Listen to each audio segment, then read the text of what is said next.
Lovely. Thanks, Geraint. Prynawn da, good afternoon. Welcome to Merthyr Tydfil County Borough Council's Cabinet meeting on Wednesday, the 12th of November 2025. Please note that today's meeting may be recorded and broadcast on the authority's website. Any person in view of a camera is by virtue of attending consented to being filmed, and the possible use of images and sound recordings being viewed as outlined. I believe the recording has started. It has, Chair. Excellent, thank you. Okay, so we'll move on to the agenda for tonight. The first item, Agenda 1, apologies for absence. None, Chair. Excellent, I believe everybody is here. Item 2, declarations of interest. We have no declarations of interest. Agenda item 3, minutes from previous meetings. Do you have any questions, comments on that before I move on? Okay, I'm happy to move as leader. Second, Chair. Okay, now are there any comments? I preempted myself, sorry. No, I take that as read then. We'll now take out the vote, please, Geraint. Okay, so all councillors in favour of the recommendation, please raise their hands. 1, 2,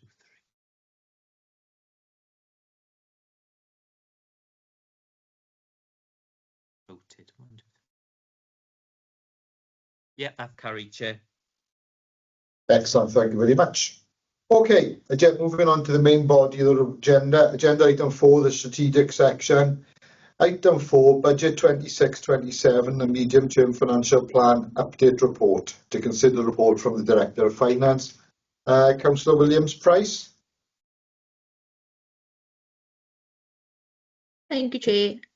Firstly, I need to highlight that an historic version of the report has been published, and so I need to verbally update as follows.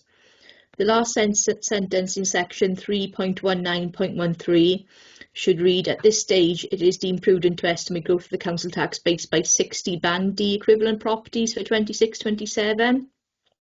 The report states 100, and due to this error, the funding gap is also outdated. So for clarity, reference to a funding gap of 5.531 million across the report, specifically in sections 3.26.2, the table on 3.26.3, 3.27.1, 3.27.3 and 3.27.5 and 5.1 should read as 5.619 million. The correct and current figures are reflected in the report that has been published for full council, and Democratic Services have confirmed the Cabinet paper with correct figures will be published as a supplementary item to the agenda.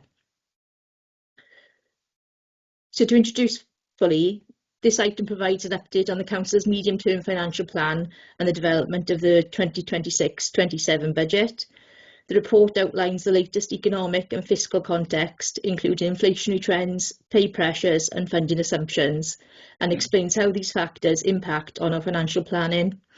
Members will note the revised assumptions underpinning the medium-term financial plan, where the indicative budget gap of 5.619 million is noted, and the ongoing actions being taken to set a balanced budget for 26-27. The report also highlights key risks and uncertainties that will require ongoing monitoring, and there is a proposed budget timetable at Appendix 1. This update is a critical part of ensuring financial sustainability and ensuring we align our resources with the Council's strategic priorities. There will be room for a further debate as this progresses to full council later this evening.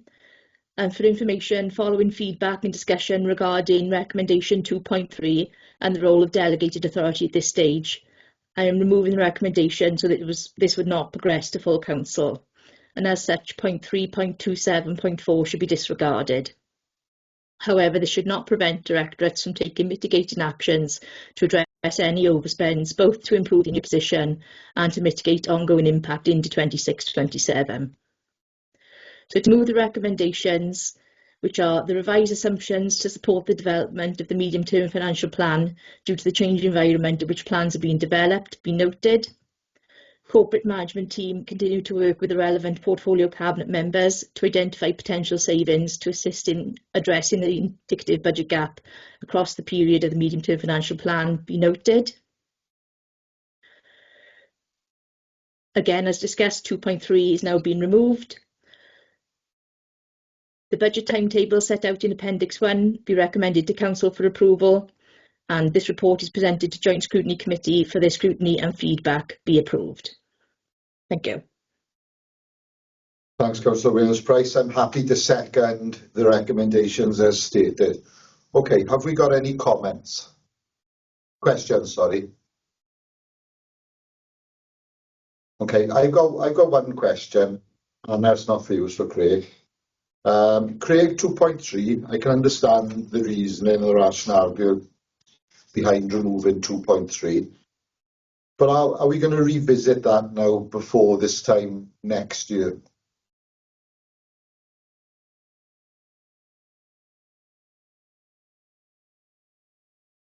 Thank you, Leader, for the question. Yes, I think it is a useful tool that we would look to reconsider as part of the 27-28 budget round as we prepare for that. So that recommendation will feature in subsequent reports in a timely manner. Lovely, thanks, Craig. Have we got any other questions? Any comments? Excellent, we'll take that to the vote then, please, Geraint. Okay, so could all councillors who are in agreement with the recommendation please raise their hands? 2, 3. Yeah, that's carried unanimously, Chair. Thanks, Geraint. Okay, moving on to portfolio items, agenda item 5, children's play areas, playgrounds. Consider the report by the Director of Neighbourhood Services. Councillor David Jones. Thank you, Chair.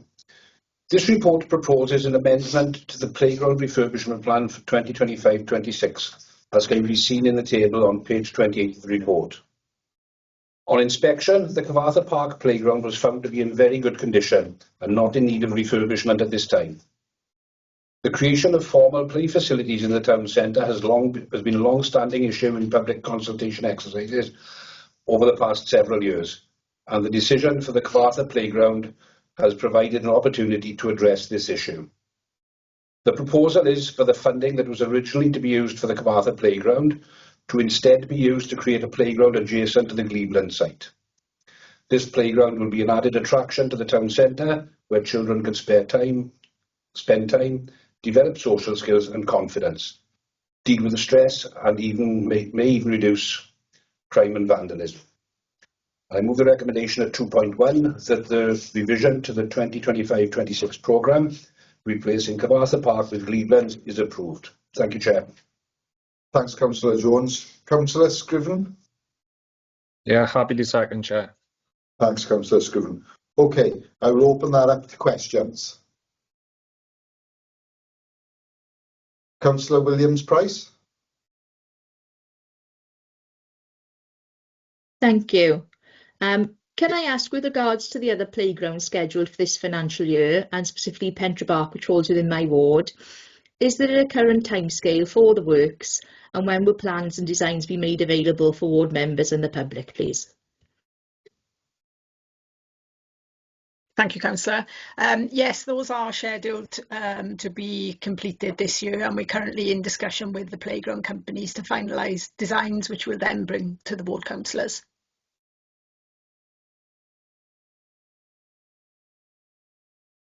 Thanks, Judith. Anna, do you any follow-up question to that? Thanks. So can I just clarify, this financial year or this calendar year? This financial year. Lovely, thank you. Before I bring Councillor Lewis on, Gareth, is that a different question, or is it added to that? It's kind of follows up on that question, Chair. Okay, lovely. Gareth, Councillor Lewis. Thanks, Chair. For the 3 local playgrounds planned in Pentre Bark, Blind Dowlais and Edward Street plant, has any delays been identified, or are any delays anticipated for the installation of the new equipment? Not currently, no. However, obviously, at this time of year, we always have to take into account the weather. But currently, we are pretty much on schedule. Thanks. 2 further questions, if I may, please, Chair. Of course. Regarding specifically the Pentre Bark playground project, Do you know if the recent installation of a barrier around the nearby football field has led to any changes or had any impact on the delivery of the new playground? Not that I'm aware of, not that I've been advised, Councillor, no. Okay, great, thanks.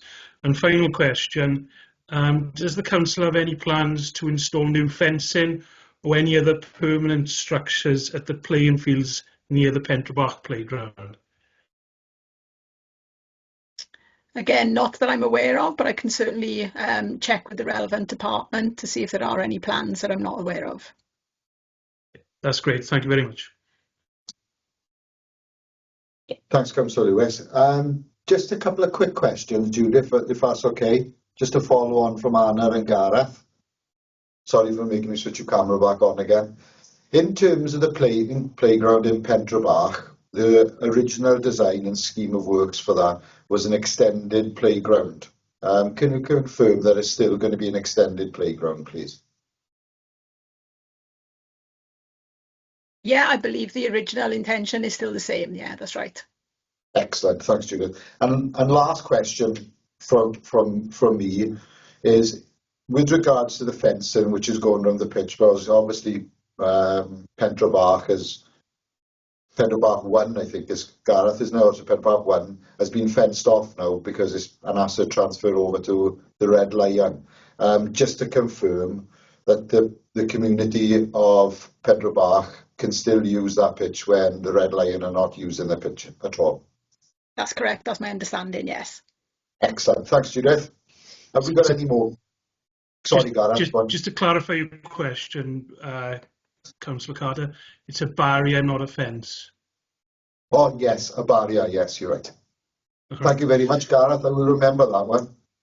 Please do so. Thank you. Have we got any more questions? Okay, we'll take over to members' comments.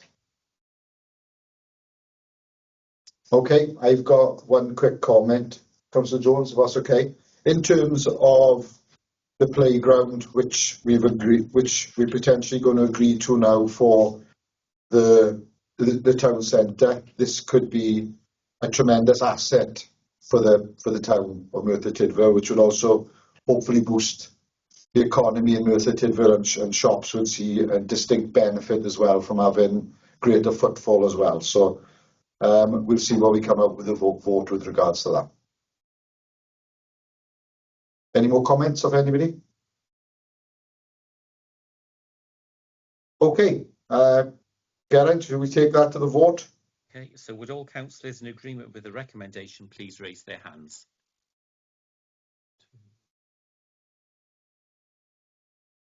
Six, that's carried unanimously, Chair. Thanks, Geraint. We'll move then on to agenda item 6, which is an information report. Agenda item 7 is to consider any other business deemed urgent by the Chair. I have none. Thank you very much for attending today, and I look forward to seeing you all in full council this evening at 5:30 for the packed agenda. Thank you. Thank you, Chair. Thank you, Chair.